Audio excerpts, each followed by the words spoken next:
猪肉不要总是炒着吃、烧着吃了，用清水煮一下才是猪肉最简单好吃、最传统的做法。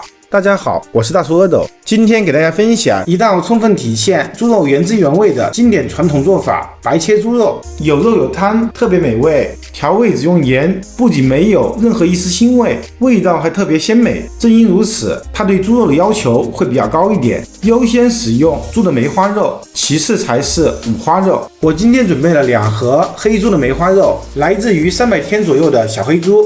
山野放养，自然成长，肉香浓郁。梅花肉有雪花一样的纹路，这些雪花就是优质的脂肪，易肥久瘦，吃起来特别的鲜嫩多汁。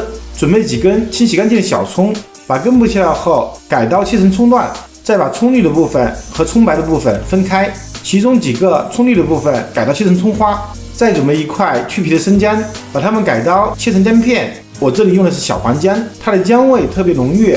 准备完毕后，我们给梅花肉焯个水，把梅花肉放入锅中，朝锅中加入多一点的清水，完全没过它们，再把切好的葱段放进去，然后加入一半的生姜片，再加入1大勺的优质的黄酒或者料酒，最后加入10克左右的花椒。它不是用来增加麻味的，它主要用来去腥增香。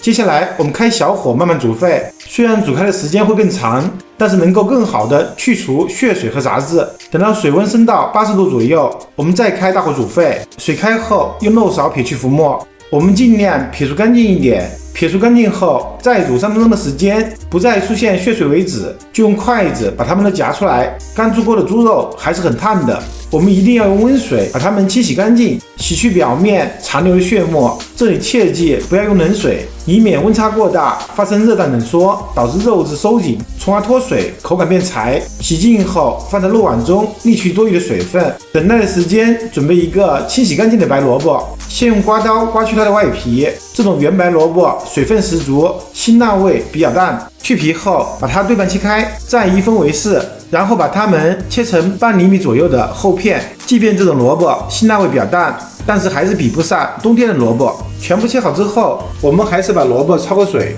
准备一口干净的锅，放入全部的白萝卜，朝锅中加入多一点的清水，完全没过它们。再朝锅中加入点盐，然后开大火煮沸。水开后煮3分钟的时间，方便辛辣味的挥发。煮好后，用漏勺把它们都捞出来，然后放入一个碗中备用。把锅洗净擦干，加入少量的植物油润锅，油热后放入葱白部分，再把剩下一半的姜片也放进来，开小火不断的煸炒，把它们炒香炒变色。等它们散发出浓郁的香味，再把沥干水分的梅花肉放进来，把它们煎一下，煎到表面微微焦黄。这样做可以减少油腻感，增加肉香味。煎好一面后，翻过来煎另外一面。不嫌麻烦的话，用筷子夹起它们，把肉块的周边也煎一下。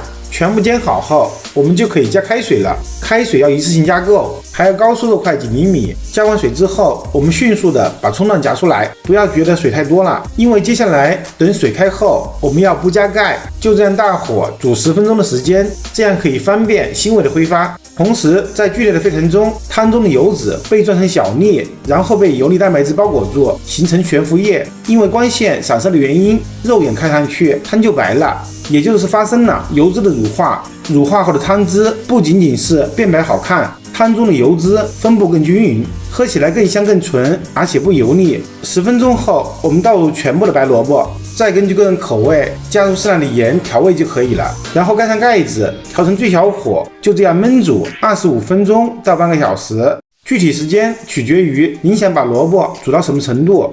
好了，时间到，我们打开盖子看一下，一股浓郁的肉香扑面而来。黑猪的肉就是香，整个厨房都充满了它的香味。然后把猪肉用筷子夹出来放凉，白萝卜也煮得非常软绵，用筷子轻轻一擦可以擦透。冷却后的梅花肉还是充满弹性，体积变化也不大。然后放在案板上，改刀切成2到3毫米的猪肉片，不要切得太薄，稍微厚一点更有口感。切好之后摆盘就可以吃了。给您介绍3种蘸料，第一种是不辣的，碗中加入葱花和姜蓉，然后浇上滚烫的热油，激发出它们的香味，再加入1勺特级生抽，加入1勺特级香醋，加入半勺特级蚝油，用勺子搅拌均匀后，就可以把肉片蘸着吃了。